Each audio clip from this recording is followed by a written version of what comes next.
This is the Shock Absorber Netball Academy at intersport.com. In this guide, we're going to look at the essential defensive skills and principles you'll need to know.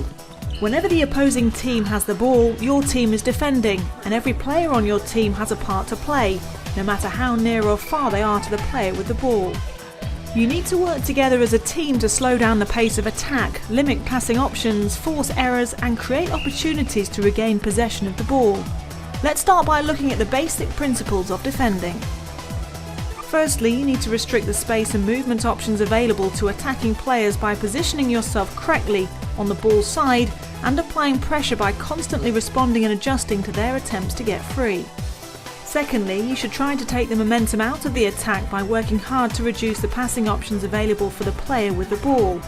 If the opposing team uses their full 3 seconds to release each pass, then it gives your team the maximum available time to get into the best defending position for each and every pass. Finally, you need to use defending skills and techniques, like interceptions and tips, to create opportunities to regain the ball. In this guide, we're going to look at the essential skills you'll need to defend well.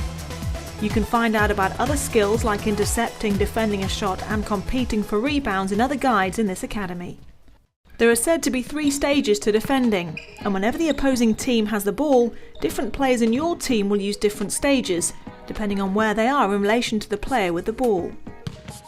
The first stage of defending is marking an individual player. Your objective at this stage is to prevent the player from receiving the ball, either by defending so well that the player with the ball chooses an alternative pass, or by intercepting the pass. Here are the key points you need to remember for stage 1 of defending. Firstly, you have to be ball side, that's standing between the player with the ball and the player you are marking. Secondly, you need to be in a position to see both the player you're marking and the ball simultaneously. To do this, you'll need to be close to your opponent, with your body angled so you have sight of both the player with the ball and the player you're marking, and use peripheral vision. You need to stand with a body position that allows you to react and adjust, using rapid small steps to react to changes in the other player's movements. Your feet should be shoulder width apart, your weight should be balanced and on the balls of your feet. You need to keep your head up and your arms should be held in a comfortable position, ready to run onto the path of the ball to intercept. From this position, you'll also be ready to react to the player's attempts to get free, like a front cut or reverse pivot. You can find out about all these in the movement guides in this academy. Stage 2 defending is about what you do when the player you're marking has the ball and is attempting to pass. Your aim at this stage is to slow down the attack, limit that player's passing options, and if possible, force a mistake that leads to an interception. To mark the pass, you have to stand a minimum 3 feet or 90 centimeters away from the passing player's landing foot, and you need to get into this position as quickly as you can. Keep your weight on your balls of your feet with your knees flexed ready to jump and your arms outstretched to obscure as much of the passing area as you can. Remember that if you're closer than 3 feet, then you can't raise your arms until you're back to that position. So move your hips back and then put your hands up. This will help you to avoid being pulled up for obstruction. Watch the player's eyes to see where they're looking for options and be ready to tip or intercept the pass.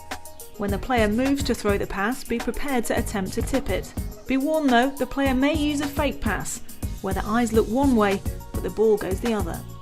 Defenders often get into the closest legal position called a 3-foot mark, so that the attacker is forced into throwing a particular pass in a particular situation. For example, if the defender holds their arms out to the side, then the attacker may throw the pass over the defender's head, giving defenders a better chance of intercepting the pass. An interception is rarely the work of one defender. It's the combined effort of 2 defenders working together to close out space and place the passing attacker under pressure. The final stage of defending is stage 3, and it's about what you do after the pass has been released at stage 2. Once the player you're marking has thrown a pass, your job is to legally delay that player's advance to receive another pass. At stage 3, you need to maintain your position and angle your body so it prevents the other player moving to the space they're trying to reach. Or alternatively, challenge them into a certain direction away from the pass they've just given towards a sideline to make their movement difficult or just generally hold them up. To channel an attacker effectively, you need to be aware of the ball and be able to judge where you think the attacker will run. The more netball you play and watch, the better you'll become at this. Stage 3 should only be a momentary phase of defending, where you take advantage of the Stage 2 defending position before you return to using Stage 1 marking. So, they're the essentials of defending covered. Let's recap on the key points you'll need to remember. Whenever the opposing team has the ball, your team is defending, and you need to work together as a team to slow down the pace of the attack, limit passing options, and create opportunities to regain possession of the ball. There's 3 stages to defending. The first stage is about marking an individual player. Your objective at this stage is to prevent the player you're marking from receiving the ball, and you need to stand with a body position that allows you to react and adjust, using rapid small steps to react to changes in the other player's movements. Stage 2 defending is about marking the pass attempt, and you should watch the player's eyes carefully if you want to attempt an interception, but watch out for those fake passes. Finally, Stage 3 is about momentarily delaying the player's advance once they've released a pass and preventing them from quickly moving to a new space to receive the ball again. So now that you have the essentials of defending covered, why not find a drill to practice your new skills in the drills guides? Intersport.com, the home of world-class sports coaching online.